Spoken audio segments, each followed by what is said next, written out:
Il y a des jours avec et il y a des jours sans. Vous connaissez cette expression sans doute. C'est-à-dire qu'il y a des jours où tu te lèves, tu as la pêche, tu te dis ça y est, je suis motivé pour faire une bonne tfila. Et puis effectivement, tu fais une tfila qui cartonne. Tu voulais étudier un quart d'heure, tu as étudié une demi-heure. Tu voulais étudier une heure, tu as étudié 2 heures. On te demande de l'aide, tu es là, ouais, pas de problème, je suis là, je suis présent. D'accord? Et puis, tu as des jours sans. Où là, tu n'as même pas les nerfs de mettre tes TF. Tu devais étudier un quart d'heure, même les 5 minutes, tu les as pas fait. On te demande de l'aide, tu dis, regarde, aujourd'hui, regarde, là, je pourrais pas. D'accord? C'est des jours sans.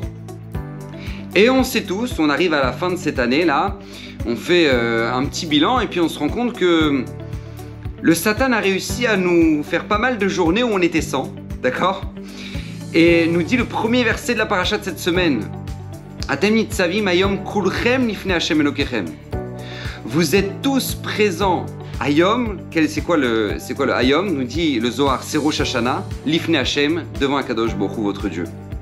Et j'ai entendu Rav Meir Eliyahu, il dit c'est qui Atem, c'est qui vous tous? Vous êtes tous présents le jour de Rosh Hashanah. C'est toutes les personnalités que vous avez eues durant cette semaine. Toutes les personnalités, des fois avec des jours sans, des jours motivés, des jours pas motivés, des jours tristes, des jours heureux.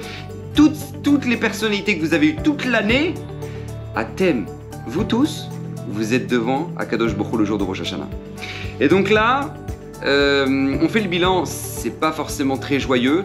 Donc écoutez bien le conseil que nous dit le Chafetz Chaim pour ces derniers jours avant le jour du jugement. Écoutez bien.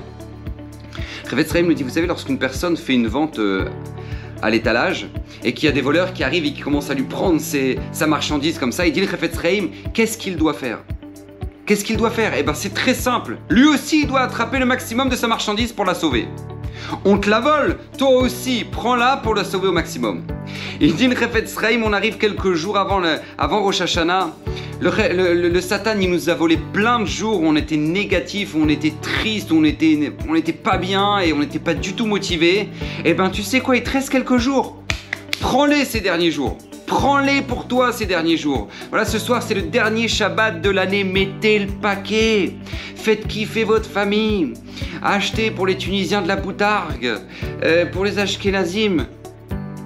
Des glaces, je sais pas, mais faites ce que vous pouvez pour faire kiffer votre famille, pour leur donner le sourire, étudiez des halachot de Shabbat à la table de Shabbat, pour que même si tous les Shabbats que vous avez eus peut-être dans l'année n'étaient pas forcément super joyeux et au top des halachot, et ben au moins ce Shabbat là, tu peux dire à Kadosh Baruch Hu, voilà, j'arrive avant Rosh Hashanah, ça valait la peine tous ces Shabbatot, rien que pour ce Shabbat cette année-là.